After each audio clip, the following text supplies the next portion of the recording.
Thank you, Sarah. Hello, I'm Robson Augusta. I'm a volunteer coordinator for Teach the Future. So, some context to why we think why Teach the Future is necessary, and I'll talk a bit later about who we are. So, climate is only taught very sparsely in education currently, with touching a bit on in the sciences, which are mandatory, and then going into a tiny bit more detail in the geography GCSE, which is optional. So we do not believe here at Teach the Future that the climate message and climate education is going far enough. And so far today I'll primarily talk about education in England and Wales, where the GCSE is the primary form of secondary education. I know in Scotland it is slightly different. So climate change is also taught between the subjects very poorly, and often leads to huge gaps in knowledge. And we can assume when students go off to university that most students go with very little knowledge on the climate crisis. So 4% of students, and I think this is quite a poignant figure, feel that they do not know a lot about climate change, and that is devastating to me as a climate activist.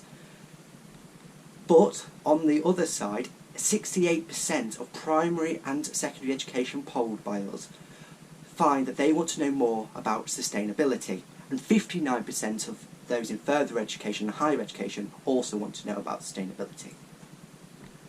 53% of all students we polled would choose a position in their sector that is £3,000 lower per year to work for a company with strong environmental and social record, which I think is showing the commitment that my generation is willing to give to the climate emergency.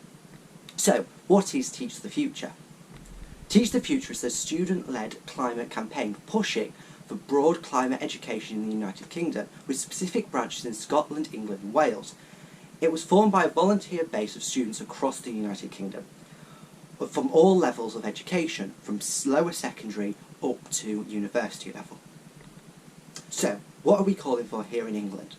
These asked for here in England are very similar to the ones in Scotland and Wales, but the ones in Scotland and Wales are often tailored more to their devolved government, which have more powers over education.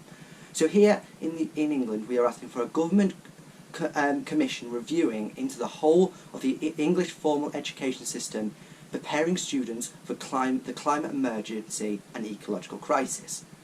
Inclusion of a new climate emergency and ecological crisis training for all teachers with a new professional teaching qualification, and an English Climate Emergency Education Act. So, what is the act we've written? So we worked with lawyers to write the first ever education bill written by students and climate change activists. It is now being circulated among MPs, including the Universities Minister. It's going through the parliamentary process and currently is just a draft piece of legislation, and we are hoping after COVID we can push harder than we have so far and get this bill through Parliament. So what is in the bill? All education providers to teach the truth about the climate and ecological crisis. Teachers and lecturers to be retrained to do so. Increase outdoor education for all students to make them feel at one with nature. Creation of more green vocational jobs, and I'm sure everyone in this webinar, especially those who are in the building industry, will understand the need for green vocational jobs and how that could help us rebuild the economy after COVID. And retrofitting all educational buildings to be net zero emissions by 2030. So what else have we done? We've hosted a parliamentary reception. We hosted a parliamentary reception when we launched our campaign to MPs and peers. We have almost 70 parliamentarians in attendance, which is good, and we have slowly started to build on their relationships, which is very crucial for our campaign. And school funding. Now, this was come from the autumn statement. As we know today, the Chancellor is announcing his new budget. So we are hoping, fingers crossed, that the Chancellor says they're going to increase the funding for retrofitting schools. So we asked for 23 billion to retrofit all school buildings, and the Chancellor in the autumn statement announced 1 billion for a handful of schools. So fingers crossed, today the Chancellor will announce more funding to get schools to net zero by 2030. So what else have we started to do? So my target as a coordinator is working with local politics. So my goal is to speak to metro mayors, London Assembly members and local councillors, and get them involved in our campaign.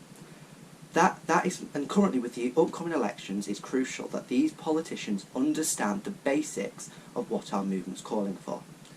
What else? With the two branches in Wales and Scotland, they have an extra ask about sustainability that we don't have here in England. And we are hoping England to soon adopt a fourth ask to increase sustainability across the United Kingdom.